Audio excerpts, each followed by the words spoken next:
She was built on this slipway in Breakfast Creek in Brisbane by Percy Tripcony in 1952 for Mr. Frank Jarvis.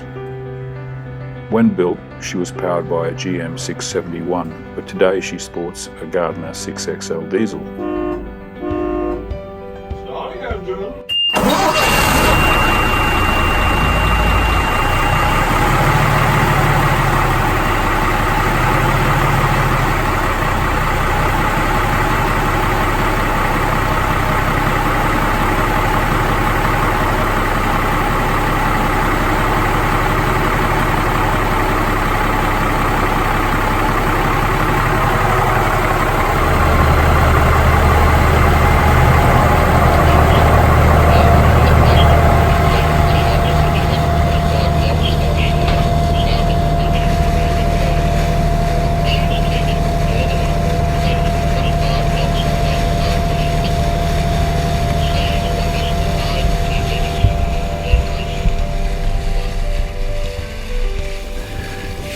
She is a storied boat named after the South Passage Bar, which was once the main entrance for shipping from the South Pacific Ocean into Moreton Bay.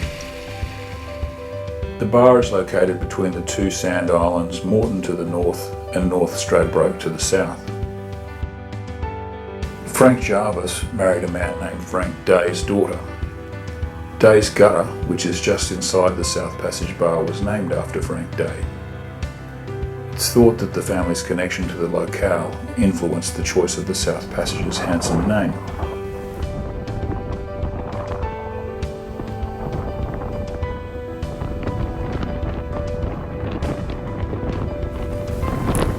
Her cabin sides and interior fit-out are in silky oak. The South Passage measures 50 feet long. She has a beam of 13 feet and 4 inches and a draft of 4 feet and 6 inches. Her keel and below waterline planking are all in spotted gum, and her topsides are made of hoop pine.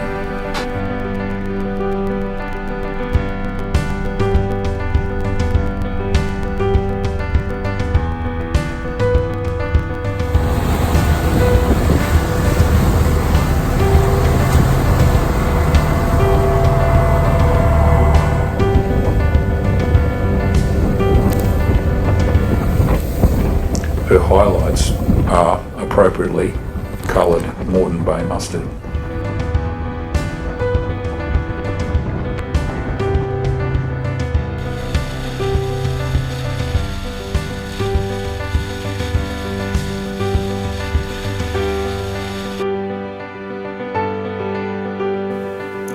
Her history is eventful. In 1963, she acted as a special escort to the Royal Yacht Britannia on the Queen's official visit to Brisbane.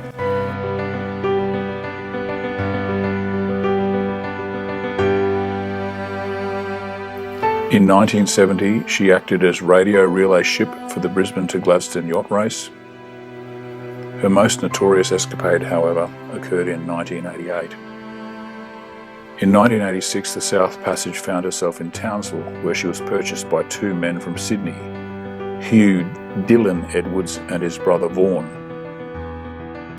According to the Australian Federal Police, at some stage in 1987, a donkey train travelled from Pakistan to India. That donkey train carried 1.13 tonnes of hashish. From India, the hashish, with an estimated then street value of about 10 million Australian dollars, was loaded onto a luxury yacht. The yacht was the Lady V, a ketch registered to a company in the Channel Islands and manned by a German crew, which included a Theo Brewer, who was a West German shipwright. The Lady V travelled from the Maldives down to Madang in Papua New Guinea and then on to North Queensland. While on this voyage, however, the Australian Federal Police received an anonymous tip-off as to her cargo. Further, when Brewer flew into Brisbane on 22 December 1987, police covertly searched his luggage and found a chart of the Whitsunday Island region which had markings on the Nara Inlet. On 6 January 1988, the South Passage, with Dillon and Vaughan Edwards aboard, moored in the Nara Inlet. She was followed in by the Lady V. At 5:50 a.m. on the morning of 8 January, the Lady V weighed anchor and police moved in. They discovered 59 fertiliser bags, each weighing about 5 kilograms and filled with hashish in the trunk cabin of the South Passage, together with about 20 jerry cans of diesel.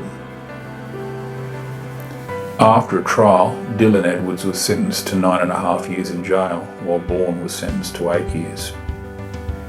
The South Passage found herself confiscated by the Australian Customs Service and was sold by tender a year and a half later. With the exception of the Vaughans, the South Passage has been lucky with her owners, who have spared no expense in her upkeep. She still resides on Moreton Bay in the lee of her namesake bar.